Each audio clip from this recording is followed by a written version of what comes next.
Salut tout le monde et bienvenue dans ma save room.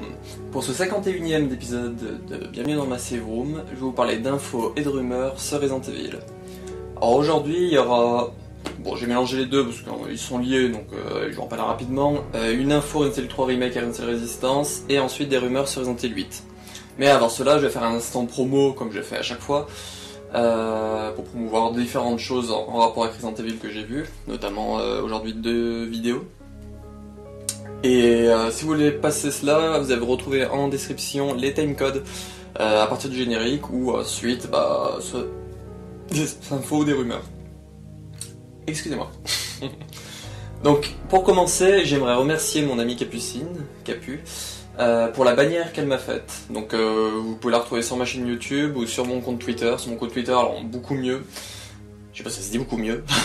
Donc, je la trouve magnifique cette bannière, donc je suis très content qu'elle me l'ait faite et je la remercie en vidéo de me l'avoir faite.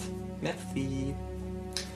Ensuite, toujours comme la semaine dernière, il y a 2 semaines, avec Ada du Discord, nous faisons un let's play sur Resident Evil 5 à la cool. Donc il y a eu un épisode cette semaine je crois. Donc comme d'habitude il y a une playlist sur ma chaîne où vous pouvez retrouver tous les épisodes. Et qu'à chaque fois que j'ai vu un épisode je le rajoute à la playlist. Voilà, et puis allez faire un tour sur sa chaîne aussi, pourquoi pas. Et enfin, cette vidéo là, j'ai oublié d'en parler la semaine dernière donc j'en parle ici. Carole Quinten a fait une vidéo de ce qu'elle juge indispensable de retrouver dans Resident Evil 8. Donc elle parle par exemple des trames scénaristiques, des choses dans ce genre là qui devraient être dans Resident Evil 8 pour vraiment nous faire penser à un Resident Evil. Voilà, donc là aussi le lien de ces vidéos en description. Donc c'est parti pour les infos et rumeurs.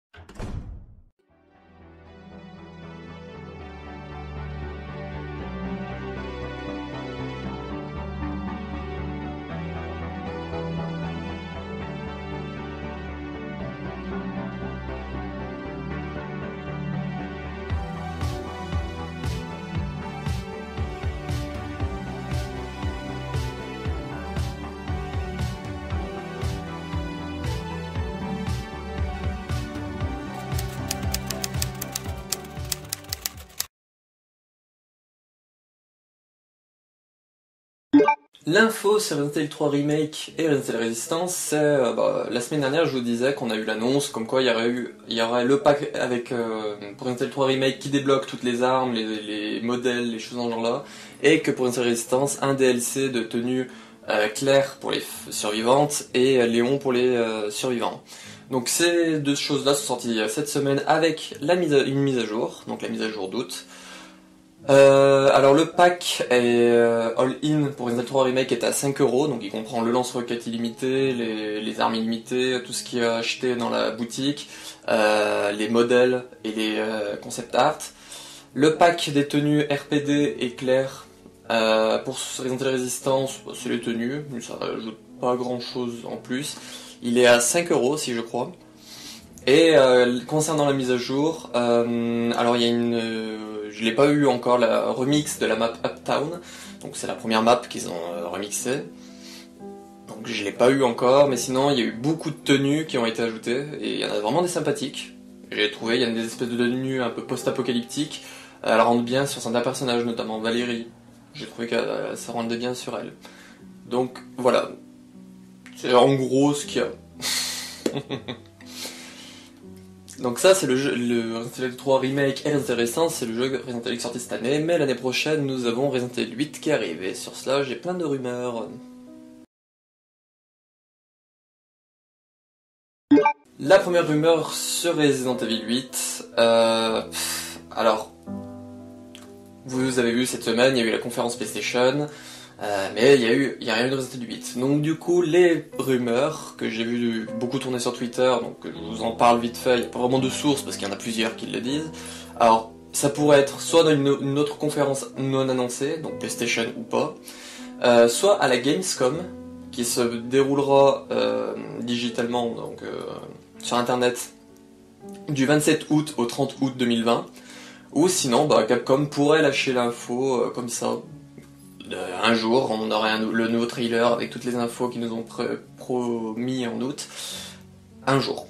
Donc, concernant les journées, certains pensent à un mardi, parce que Resident Evil 3 Remake, il mettait beaucoup de choses le mardi.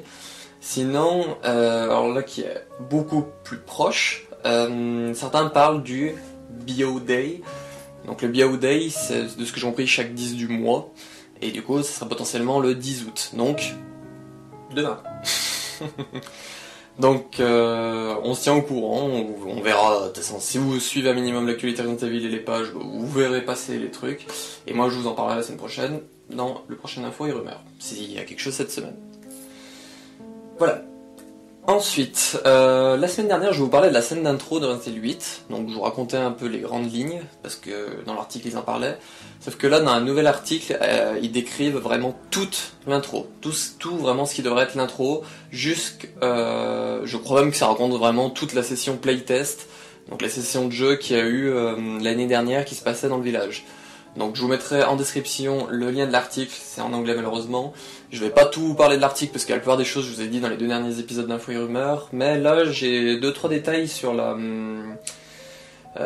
scène d'intro que j'ai trouvé intéressant. Alors pour débuter, quand Ethan rentre chez lui, on aurait la possibilité de visiter sa maison. Et de cette maison on trouverait notamment des notes qui du coup nous feraient la transition entre Resident Evil 7 et Resident Evil 8. Donc potentiellement des notes disant qu'ils ont été traitées, des choses dans ce genre là. Donc ça je trouve ça super intéressant si on peut visiter la maison, parce que du coup là je vous en parle vite fait, mais Aesthetic Gamer, donc c'est une rumeur dans une rumeur, Aesthetic Gamer a également dit cette semaine que on devrait voir le visage d'Ethan dans Resident Evil 8, notamment sur des photos chez lui. Donc les photos ne seraient pas cachées, les visages comme dans Resident Evil 7. Donc ça je trouve ça super intéressant, parce que du coup ça serait complètement con que dans leur maison leur visage soit caché. Voilà, donc ça c'était la petite rumeur d'esthétique dans la rumeur disant qu'on pourra visiter chez Ethan. Ensuite, notamment dans les notes, pour en revenir aux notes, certaines notes nous laisseraient entendre que Ethan aurait passé du temps avec Chris pour s'entraîner. De ça je trouve ça super intéressant, parce que on aurait du coup un Ethan plus apte à combattre dans Resident Evil 8. Donc moi je dis pas non, parce que dans Resident Evil 7 j'ai plus trop le souvenir, j'ai prévu de le refaire quand Resident Evil sortira, parce que je m'en souviens plus trop et j'ai un peu la flemme de le faire, mais dans mes souvenirs Ethan, bon, on pouvait faire de la base quoi avec, alors que Chris, dans mes souvenirs on pouvait mettre des coups de poing, des choses dans ce genre là. Donc on verra, mais qui nous parlerait de ça en note, ça voudrait dire déjà que Chris et Ethan seraient quand même assez proches un minimum. Ensuite, la fille d'Ethan et Mia. Donc la semaine dernière, je vous parlais que Ethan et Mia auraient un enfant qui serait une fille, et cette fille se nommerait Rose, et tous les trois ils ne seraient officiellement pas infectés par le Mutamycète. Donc c'est pour ça qu'ils peuvent vivre tranquille peinard dans leur maison, travailler, choses dans ce genre là, parce qu'ils auraient plus de traces du Mutamycète en eux. Du coup on savourait le nom de l'enfant, selon la rumeur hein, bien entendu. Donc Rose, un prénom lambda. Et que tous les trois auraient plus aucune trace de Mutamycète. Bah oui, pourquoi pas. Ça se soigne. Ensuite, donc comme je vous disais la semaine dernière, et comme on voit dans la bande-annonce, Chris arriverait avec 2 sous-fifres, minimum 2, ils attaqueraient la famille, Chris tuerait Mia. Après cette attaque-là, excusez-moi, Chris prendrait Rose, donc le bébé, et Ethan serait mis dans un véhicule. Alors là, je vais vous renvoyer vers une vidéo que j'ai sortie en juin, où je vous parlais de rumeurs, d'infos, rumeurs et théories sur Resident Evil 8, et je faisais une théorie à la fin, où pour moi, ce Chris serait potentiellement un faux Chris, et du coup l'enfant serait voulu par les Connections parce que ce sera en quelque sorte l'enfant prodige qui serait né du Mutamycète, avec potentiellement du reste de Mutamycète dans ses gènes.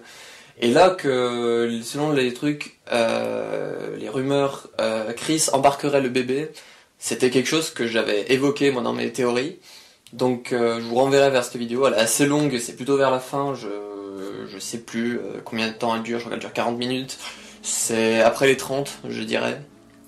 Donc je vous renvoie vers cette vidéo pour vraiment avoir toute ma théorie en entière. Donc à voir. Mais que Chris prenne le bébé et que Ethan soit mis dans le véhicule, mais que Mia soit tuée, il y a vraiment quelque chose de bizarre je trouve. Pour terminer, le véhicule dans lequel est mis Ethan aurait un accident, donc il se cracherait sur le bord de la route, Ethan s'enfuirait et c'est comme ça qu'il se retrouverait dans le village. Alors ça rejoint les théories, les rumeurs que je vous avais parlé dans un épisode où je vous disais que Ethan, au début, sera normalement sans armes, sans rien, il sera nu comme un verre, quoi. Donc techniquement, s'il s'est fait enlever dans un véhicule et que le véhicule se crache et qu'il s'enfuit, techniquement oui, il aura rien sur lui, il aura pas d'armes, il aura rien. Donc potentiellement ses armes, il les trouverait, potentiellement en rencontrant le papy qu'on voit dans la bande-annonce qui se fait attaquer par les Beastmen. Donc je pense que c'est par exemple là on récupérait directement le fusil. Voilà, donc c'est des théories, mais ça peut potentiellement se dessiner comme ça. Donc, et voilà, ça c'était toutes les rumeurs qu'il y avait pour aujourd'hui sur Resident Evil 8. Pour terminer, je voulais parler d'une petite info Capcom. L'info Capcom, alors j'ai vu sur Twitter grâce à Alex Aniel. Donc Resident Evil 3 Remake s'est vendu en 3 mois, donc d'avril à juillet on va dire. C'est vendu à 2,7 millions d'unités. Je crois que c'est en unités. Ils mettent juste M, ils mettent pas, mais je pense que c'est en unités. Donc comparé aux deux autres chiffres, de ce que j'ai compris c'est pourri, c'est mal vendu. Ce qui est un peu logique je trouve parce qu'il s'est fait un peu descendre, il est sorti dans le contexte du Covid, du Coco, donc est-ce que tout ça, ça emmène au fait qu'il se soit pas bien vendu? Je pense. Ensuite, en ajout à cela, du coup, pendant ces 3 mois-là, la saga Resident Evil s'est vendue à 5 millions, approximativement 5 millions d'unités en tout, comprenant Resident Evil 3 et ses 2,7. Donc ça veut quand même dire que Resident Evil a vendu, sans Resident Evil 3 Remake, 2,3 millions d'unités. Dont, de ce que j'ai compris, il y a du Resident Evil 2 Remake encore dedans. Donc Resident Evil 2 Remake, je suis content parce que j'ai vraiment très bien aimé ce jeu et de savoir qu'il continue à faire des bons chiffres, ça me va. Et certains parlent aussi de Resident Evil 7. Voilà. Et du coup, tous ces chiffres mènent au fait que la saga Resident Evil a donc dépassé les 103 millions d'unités vendues, du coup, depuis sa création. Donc, je vous en avais parlé dans une autre vidéo que c'était la saga de Capcom qui avait fait le plus de scores, et là, du coup, bah, on a le chiffre exact au moment de la chose, c'est 103 millions d'unités vendues. Voilà. Vive Erreur. Donc, et voilà, c'est terminé pour ce 51e épisode de Bienvenue dans Massive Room, donc j'espère qu'il vous aura plu. Pas encore de Resident Evil 8, j'aimerais bien savoir une date de quand c'est qu'on aura les choses, parce qu'il y a tonnes et des tonnes et des tonnes de rumeurs qui tombent, et on a encore rien pour confirmer. Et c'est pas fini, je pense, parce que jusqu'à que le jeu soit sorti, les rumeurs ça va aller de bon train. Donc, bon, tant mieux, ça me fait continuer mon émission que j'adore d'infos et rumeurs. Cette semaine, j'ai pas vraiment de vidéo de prévu encore une fois, donc je vais essayer de faire un petit quelque chose pour pas faire 3 infos et rumeurs qui se suivent. Et bah du coup, techniquement, il y aura potentiellement un info et rumeur la semaine prochaine, et puis bah on se tient au courant s'il y a du Resident Evil cette semaine, notamment du Resident Evil 8, et puis bah, ciao!